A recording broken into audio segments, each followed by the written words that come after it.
हाल ही में हर जगह विश्व चाय दिवस मनाया गया। चाय की खेती से न केवल कृषि का विकास होता है बल्कि आम लोगों के आहार का भी चाय एक हिस्सा बनता है। हालांकि इस वर्ष का चाय दिवस भारत के लिए दुखद रहा। वजह यह रही कि चाय और चावल जैसी सामान्य लोगों के आत्मीयता के पदार्थ के विषय में भारत द्वारा सामना की जाने वाली समस्याएं। कई देशों ने भारतीय चाय और चावल के आयात से इनकार करना शुरू कर दिया है, इसलिए यह समस्या पैदा हुई है।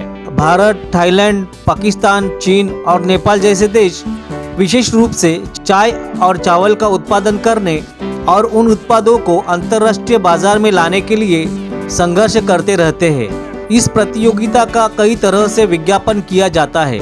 हमारी चाय या चावल को अंतर्राष्ट्रीय समुदाय द्वारा क्यों खरीदा जाना चाहिए, इस पर कई मुद्दे सामने रखे जाते हैं। नमस्कार दोस्तों, स्वागत है आपका news info and knowledge spot के एक नए एपिसोड में। इस प्रतियोगिता में जीआई टैग महत्वपूर्ण है। किसी विशेष क्षेत्र से आने वाले पदार्थ को जीआई टैग मिलता है और इस संदर्भ में नियमों को विश्व व्यापार संगठन के द्वारा अपनाया गया है। भारत ने भी जीआई कायदा बनाया है और इस प्रकार से जीआई रजिस्ट्रेशन भी शुरू किया है। भारत में बड़ी संख्या में विभिन्न प्रकार के चाय बागान हैं। अनेक प्रकार के सुगंधित और पौष्टिक चावल की खेती की जाती है। भारत में जीआई रजिस्ट्रेशन में रजिस्टर होने वाला पहला कृषि उत्पादन दार्जिलिंग चाय था। इसके बाद यह चाय यूरोप और अमेरिका समेत 90 देशों में पहुंची। वैसे भी वह पहुंचने में जीआई रजिस्ट्रेशन ही मुख्य घटक था। दार्जिलिंग चाय को भारत में अपने जीआई रजिस्ट्रेशन के बल पर यूरोप में भी अपना जीआई रजिस्ट्रेशन मिला है। विश्व व्यापार संगठन के नियमों के अनुसार यदि कोई जीआई सदस्य देशों में से किसी एक में जीआई रजिस्ट्रेशन हुआ है तो उस वक्त अन्य सदस्य देशों में जीआई रजिस्ट्रेशन हो सकता है और उस उत्पाद को अंतर्राष्ट्रीय गुणवत्ता का टैग मिलता है।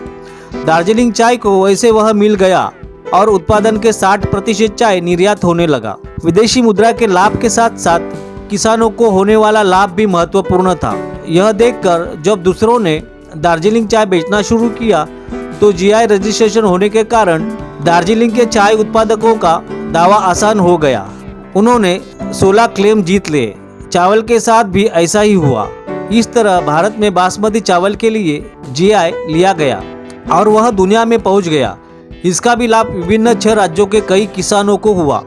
इराक ने भारतीय चावल और चाय के आयात पर पूर्ण प्रतिबंध लगा दिया है।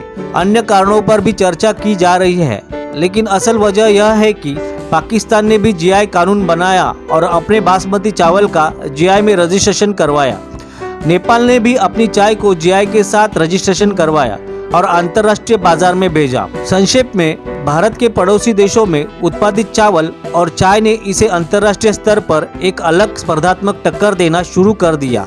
इस प्रतियोगिता का परिणाम यह हुआ कि भारतीय चाय और चावल की अंतर्राष्ट्रीय मांग में गिरावट आई और बड़ी मात्रा में यह पदार्थ भारत में जमा होने लगे। दार्जिलिंग जैसी जगहों पर चाय उत्पादकों ने अपने बागान बेचने का फैसला किया। ऐसे समय में भारतीयों को एक स्वर और एक मत होकर इन फसलों के पीछे खड़े होने की जरूरत है।